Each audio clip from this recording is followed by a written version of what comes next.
Hey everyone, welcome to your daily update for BTC SOL and other things trading. So it's a weekend. It's been a pretty boring weekend. So they've just been building liquidity. So top and bottom, by going sideways, looking a little bit weak. So then people bring in bets for shorts, and then they move up a little bit again, and so then people bring in their longs. And I guess the aim of the game is to get as much people into the game as possible, and then come some catalyst, which could be weekly close, it could be monthly close, it could be just whatever the next silly little tweet is. Then off it'll shoot, taking one side and then generally the other afterwards. Um, so as it currently stands, the one-day liquidity for BTC is sort of up, formed up to about 110 and down to about 105, 106, probably more closer to that 106k area. And that makes a bit of sense. There's a level at 106, and it just seems to be hovering above it, like it's waiting for time to go down, hit it, and bounce. But they might be waiting for weekly close, because structurally, going down before the close of the week would mean something different to going down after the close of the week. So we shall see. Um, as far as SOL goes, it's sort of building up to about 210 and down to sort of around 192, 193. And that there's Confluence just with the levels that are structurally there for support and resistance as it is. So it just looks like they're just trying to get as much liquidity into the game as possible before they go and tag the resistance or tag the support and then move to the other. If we look at the 7-day, um, BTC doesn't really have still a lot of reason to go below 106, which is crazy because structurally it just looks like it wants to dump. But because everyone has obviously seen that and they've gone relatively bearish on it, um, there's just not a lot of efficiency in doing that dump. So unless people start to feel bullish again, it's really not worth going down yet. So Sol, it's almost becoming basically half now when we look at the 7-day. So anything up to the 220s if they want to pump it up, and anything down to sort of like that 183, 182 sort of level. So all of that is Confluent. Um, the SOL liquidity on the 7-day is very confluent with some of the stuff we're going to see after we get weekly, monthly close, because there are some big closes, and this is roughly the range of the support and the resistance that will be generated on those closes.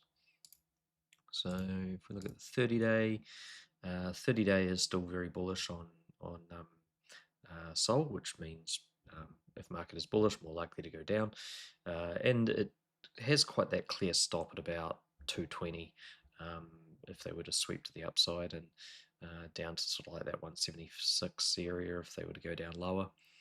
30-day on BTC, once again, very bearish. So yeah, as crazy as it sounds, it just would make so much more sense for them to go up on BTC and down on SOL right now, which is really just balancing out what we saw previously where they went the other way. Um, so that's how the liquidity has been building up. Just have a quick look at the lower time frame. Yes, 117k to the upside and 103k to the downside. So that's moved a little bit, but not really too much. You can see we've got that block in there on BTC down to about that 105, 106. I think that's the area that structurally they would like to take next and then have a bit of a bounce from that. But as it sort of ladders its way down to those lower levels, if it does want to go and retest the monthly, then realistically to retest the monthly, it's got to go down to like 102. So, and there is some bigger stuff in play. We've still got 95, 93k targets. It's just a matter of do we see them now or do we see them after a top. As far as SOL goes, 192 to the downside and 225, 226 to the upside, which is a huge range, but it looks like it's gearing up for one heck of a short squeeze. There's a lot of 100x leverage that they're forming just between sort of 201 and even just sort of up to about that 203, 204 mark, and they're just ignoring it for the most part, while most of it, or while more of it actually starts to build top and bottom. So yeah, I am looking at the high time frame liquidity. We've got that bar coming through at that 193 mark. So yeah, it does look like they are planning to grab that when we start to look at the charts. So let's have a look at those. Okay, so starting with SOL BTC Strength. So this is tricky because it hasn't lost the interior trend up here because it's on it. It hasn't lost even today. If it opens and goes down for another day, it hasn't lost the next interior trend. So realistically, it's kind of in this position where it looks weak, but it hasn't actually lost any of its support. And if we come across to 23rd of Feb, we have a origin level in here that was generated during the old Trump pump dump, and we hard closed over that level on the 29th, 28th of August. So it makes sense to come down and do that retest. We've said that yesterday and repeat that, but that's a really big level. If we do that retest and bounce off that, then whilst the fact we haven't really lost any of the support, it's yeah, it's capable of changing from weakness to strength really quickly. So that sort of says to me that's part of that trap that they might be looking to build.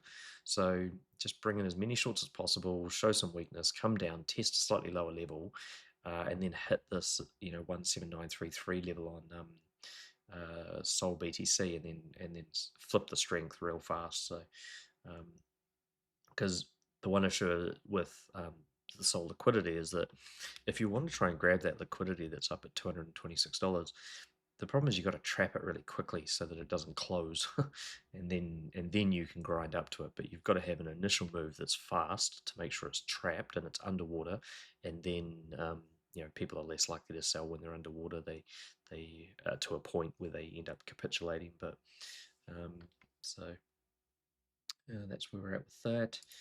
And as far as dominance of risk assets, we're creeping back up over the trend.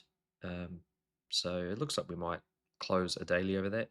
Now, it doesn't really make too much of a difference given it's a 3-day, but you might see a little bit of daily strength. And we said that yesterday when we got that really slight engulfment that you might get that little push to the upside, and we've had that little push now. If we close here again, as long as we stay under this 64.59%, which is basically exactly where we are, as long as we stay under that, and at least under this trend, which is about 64.72, then we should still see more downside action on this. But it will, if it goes above either of those today, then it may end up coming back up and retesting something like this daily range that's up here at about 65.32. So that could give us that little bit more of a dip, but maybe that's how we get to the 192 area on Sol. We'll see how that goes. The totals are not losing their range. They're really just dancing on a cliff, so where the price is here at 340 where are we? 340.37. We're sort of just above that origin support level, which is great. We haven't lost it, but it's always nice for these things to not just be sitting on a cliff. We haven't lost the trend to the upside yet either, so this is how you could get, a little bit more stuffing around, and then it could bounce back up here to retest the trend somewhere in the next day or two. Retest the hold level somewhere around that 349.66 level, and that could be that pump up to take that liquidity, and then we can have a rejection off the hold level, which would have to come back down to try and find some kind of trend, which is down here. So yeah, so we sort of get up for a sweep, and it's just a case of waiting for the trigger, really. Okay, Bitcoin. So we've been tracking on Bitcoin Daily just our our cycle trends. So we haven't lost this uptrend to the upside. As long as today closes up, we haven't lost the uptrend. So that pretty much just means it's got to close anywhere over about 108.330, something like that. 108.336. Okay, so as long as it closes over that today, doesn't drop anymore in the next hour, then we are not breaking this trend support to the upside, which gives us the ability to move back, retest that trend. And if we retest that trend, that's up at about 110, 111K. Also, we'll give the candle a bit of free movement, because if it closes where it is now, what are we, 108,500, then we open the next one on the other side of the downtrend, and that gives it a little bit of free movement to be able to actually move up, but also potentially to give us that fifth close or fifth break, because we will get this interior ranging from here to here. So if we can close one candle on the daily up above that, then we've got our fifth break of distribution, and that's when wherever the next entry is will pretty much be the good entry for actually reversing the daily distribution and looking to long. And that's when we start. That's when we start to see things like these hold levels up here that have been untested, that are up around 120s, and we get to see these trends up and above the 120s. So yeah, looks bad, but hasn't actually lost any of its support on the daily. Just looks bad. So that's kind of how that is sitting. Our 2-day close. The only thing that is mildly concerning on the 2-day close today is that we have hit the break level. It would have been better if we hadn't have tapped 107.465, because then we know we're still inside this big range that's up here. But on the positive side, it hasn't closed below it. So we haven't technically lost our 2-day trend. We could come retest that. That's again Confluence with 109, 110 levels. And we haven't really had enough trend structure form yet to really make any kind of reversal on the 2-day, but the 1-day reversal can still take us up to a lot of these levels anyway. So but we do have rejections there at 114 waiting for us, and there'll be another hold level here at 111,700 will form today. So yeah, I don't think the downside is actually over for BTC looking at this, but I do think that they're prepping for a short squeeze. So let's have a look now at our bigger stuff. We've got a couple of bigger closes today. So this is our 11-day. We're holding above one of the 11-day trends, one of the older 11-day trends. So we could open the next candle and bounce. And the one above it, which is not broken yet, is up around that 112. We will break the support trend. So this is kind of the perfect formula for like a dip and a bounce. We've got a break level retest at 106.475.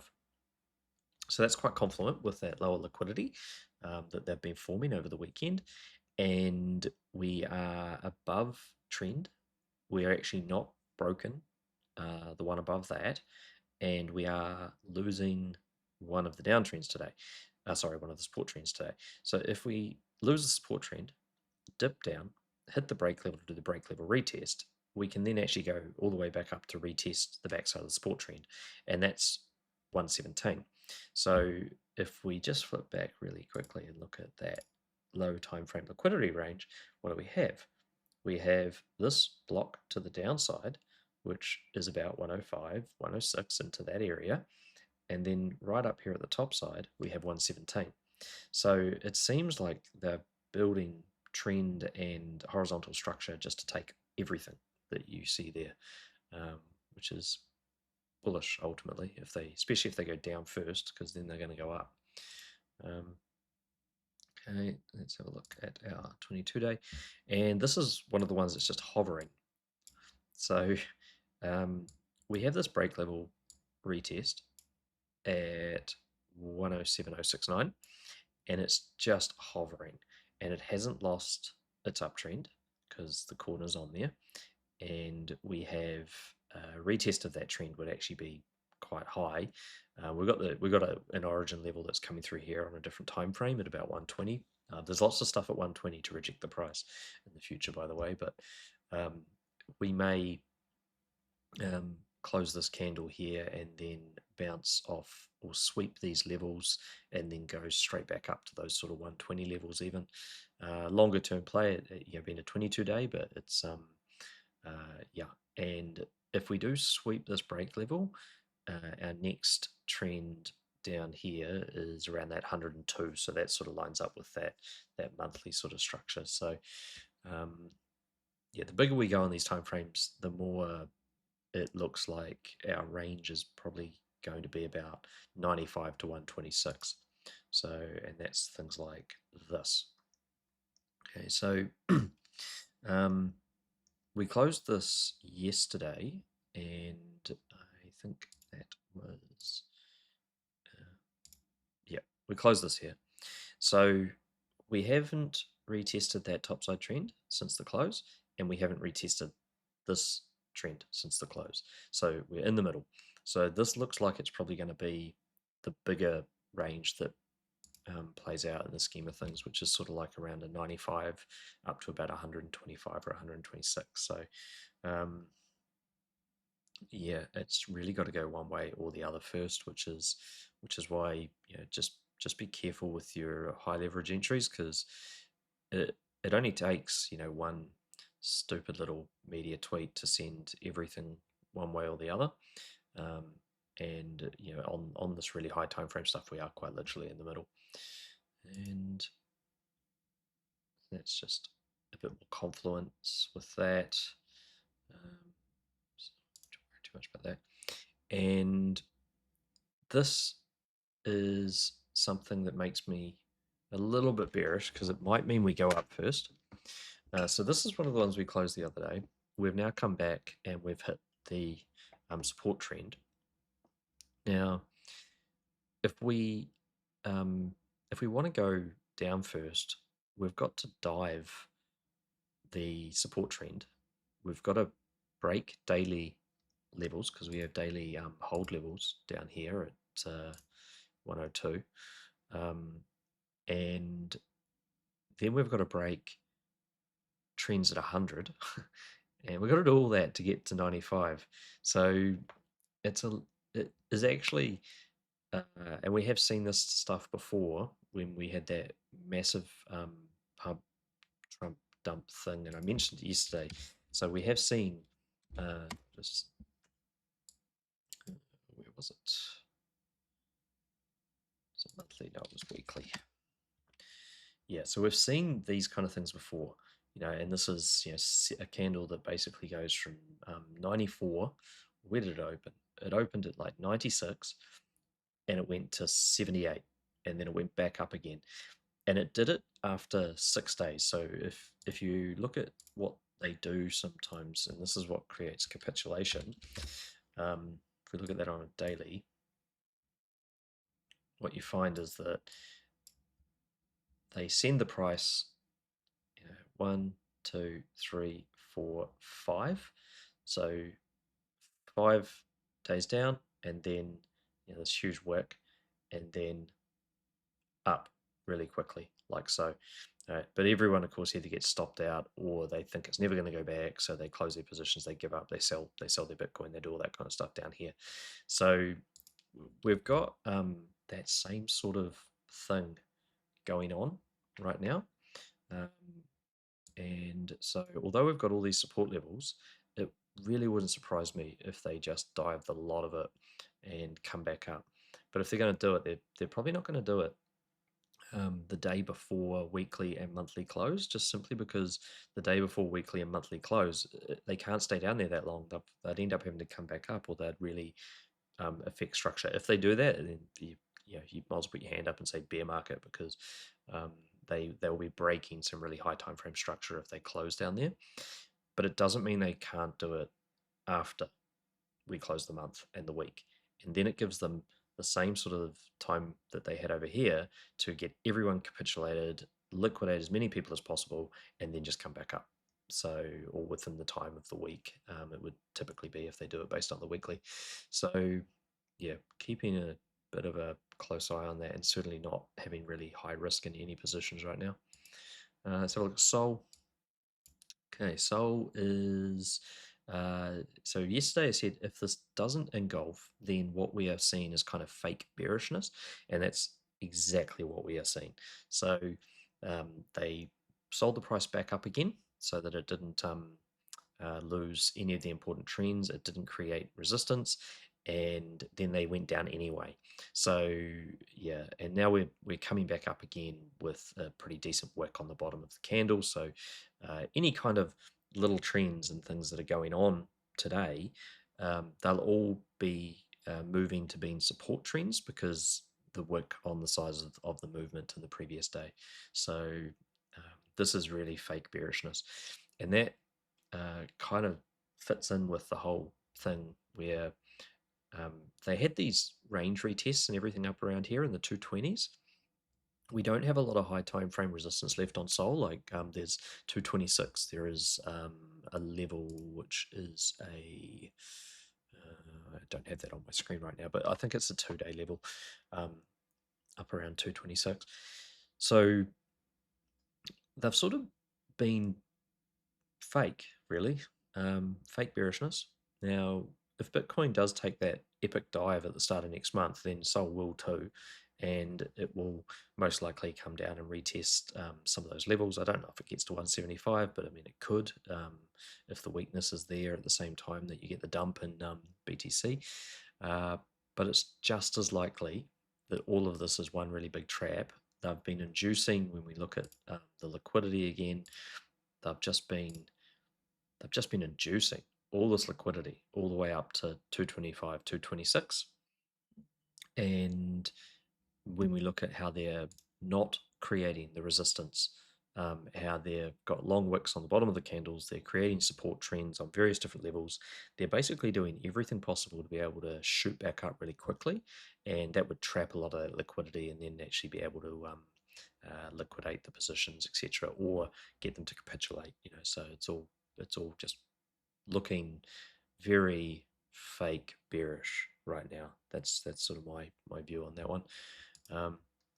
And that's also with things like this. So we are in a 2D support. We haven't lost this uptrend through here. We can't lose it today. We can't technically lose it in the next 2 days because we're on the trend. So it's a front side fib trade, and it's a high risk fib trade because you never know when a front side is going to reverse. So therefore backsides which create front sides, if you have a look at the fib videos on fib trading, backside candles like the ones that exist in the back of structure here, like this one here, which is a bit more of an advanced trade because it's not an engulfment as you see it, but it is because you got 2 here and 2 here, so hence the bounce off this. But ones like this one all the way back here, if you ever get to 169, then you've got a high level scalp that you can take on that.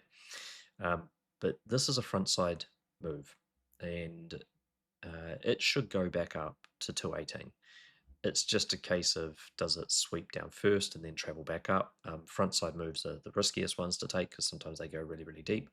But we know we've got moves up to 240, 247, etc., all in play. So even if this went all the way down into drawdown, it still comes back up. So the fact that these moves are just sitting here like this and they're not going to these targets and they stopped slightly short, like $1 short, that's, to me, is just trap. So we're waiting for something. Okay. 11-day. So 11-day is creating a range trend for rejection, and it's got a hold level down here at about 177, but it's also going to open above a downtrend. So more confluence that it's going to want to come up here and test something in those 220s. And as far as where it could find the support to do that, you've got these really old trends from back in 2021 that come through here. So it doesn't actually have to go below about 190 if it wanted to hit something and bounce up there. If it sneaks up just a little bit today, then it really doesn't actually have to go down much at all. It could just go up. But once it hits that range trend, it should reject back. So it's just a case of, does it do a bit of a dip first to test one of these levels like the 190s, and then does it push through to the 220s? And usually whichever way it goes first, the next move is the one that's more certain. So if it goes down, sorry, the next move is the one that's more certain for continuation, is probably what I should say. So if it goes down first, then that is to grab liquidity to the downside to push up to the upside, but it's more likely to break the upside. If it goes up first, that is to grab liquidity to push to the downside. It's more likely to break the support on the downside. So, um, so if anything, you want to see down before up, not up before down. So this is looking pretty much like our 220 levels and our 190 levels should be coming into play. And an 11-day time frame is not too huge. So if we then look at the 22-day time frame, we're above a break level. That break level is 187.620. We're above an older origin break level, and that level is 193.796. So this is the one that's got me quite interested, because origin levels can just pop. They'll just tear through trends. We haven't lost, sorry, we have lost that one. So we're retesting the backside of this trend currently as if we're trying to get back up and into it. And we have bounced off this range trend. Now, when you bounce off a range trend, typically the price travels to another hold level so that it can actually establish the top side of the range trend. The problem in this instance is there is no other hold level. So as far as this range trend across here is concerned, it's now basically a price discovery. So if we were to close where we are now in the next hour, if we bounced off the backside of this level here at 193, 193.796, we could just go straight through to these 240s. Yeah, and that's that also says to me that they have the ability to trap that higher liquidity in a really fast, sudden, impulsive move up if they want to. All the levels are there to do it. So now we have another range trend which is coming through from down here in June, and that sort of has confluence with that 187 level. So we might close up here, dive down there, shoot back up again, but either way, it's really gearing up for a big move. If it comes down and retests the range trend that it is hard closing, so if we zoom right in on this, this is the hard close candle that's bounced off the top of that range trend, and if it was to come down and retest that, that's about 175. So yeah, if we do get some really big BTC dump, maybe we still get to those 170s on SOL. If we don't, we've got levels we can just pop off and go straight up. So it's looking a little bit tricky to open anything really high leverage on it, but certainly real easy swing trades here. Being able to add in at those certain levels that will be key.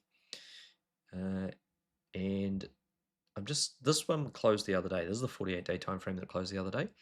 It moved trend, and spoke about this in the Discord today. So the trend was back here. We closed this 48-day candle above it, and we created this hold level at 175.794. Now, when you break a downtrend, you target a hold level or a break level. And so the hold level and break level and origin level in this instance are all 239 through to 247. So those are our targets. And it's just more confluence with those 247 targets. But when you move a trend, if you open the new candle under the trend, which we did, you then typically reject to the hold level. So this is sort of why we're seeing this real sideways price action right now. We have done something that structurally is now pointing in two really different directions. So it's going, I'm going to go to 239, 247, and the other side of it is going, no, I'm going to go to 175. Now, the only thing that can really resolve this is time or some other time frame that's bigger kicking in and just sending it one way or the other.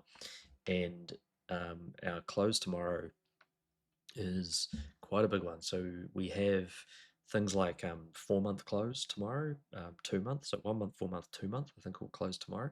So, and some of the levels that get generated on those could be quite big. If we have a Sunday pump, and if we actually end up closing the month out over about 213, then we will have like a 4-month hold level or something like that. So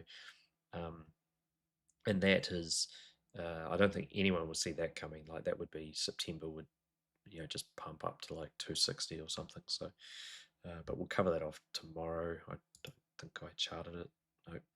No. But we do have once again another 189 support level, so coming into play today, and another 247 frontside move. So we've got sort of anything down around those 170s is just really good buying, given the structure that would push the price back up, given the trends coming through there. If we're blessed to get an entry down there, then off it will go. Failing that, it's almost too risky just not to be in on some kind of low leverage or even just spot. Like it's not silly. We should see these higher levels, so it's just a case of when. And just a quick look at that SUI trade. It's just doing its thing. It's a monthly, so it'll take a while. So I'm going to take a little bit of position off when I hit this 3.4 area, just because on this time frame you can't really see it. It doesn't show up, but sorry, on TradingView it doesn't show up, but on the exchange structure, which is slightly different anchor points, there's a 5-day resistance coming through there. So I'm just going to take something off there. The 5-day resistance might be able to send the price back down to the entry, in which case it can just be added back in, and then just keep that swing trade going until it hits the upper levels. The 3.82 level up here, the 1618, that's quite a conservative stop in this case, because the break level is actually up at about 4.3, and the trends are all up higher as well. So it's I'm definitely still going to take some profit there, but it's more like I'd be more inclined to be targeting these higher trends if we'd actually made it to these lower trends. So, which we haven't yet, so it might go up, come down, go up again for all we know. And just the invalidation for the weekly, if we close under this old range trend on the weekly, then I'll probably just close out some of the position when we do a retest of the backside, because if it does choose to reject the backside, then that's how we can then move down to those lower levels, which they're there, but at this stage it's looking pretty bullish. Looks more bullish than SOL at the moment, but my thesis on that is probably that we are heading into that phase where they start moving some more into the lower caps. All right, so I think that is all we have today. Tomorrow's closes are really going to be the big ones from a time frame perspective. There's things like 17-week closes, and like I say, 1, 2 month, and 4-month closes. So we might find that everything, we might even get a Sunday pump, and I'd be very, very, very cautious of it if we get a Sunday pump, because if they take all that up liquidity, then we go into these big closes, you might then get that big dive to the downside and so on. So like always, TP into green and buy into red is basically the way to deal with these things. And just remember, it's a long game, not a short game. So yeah, cool. Take care and come join us in the Discord and like and subscribe and all that other stuff. And we'll catch you again later or tomorrow if it gets interesting. We never know. Might be later. Bye bye.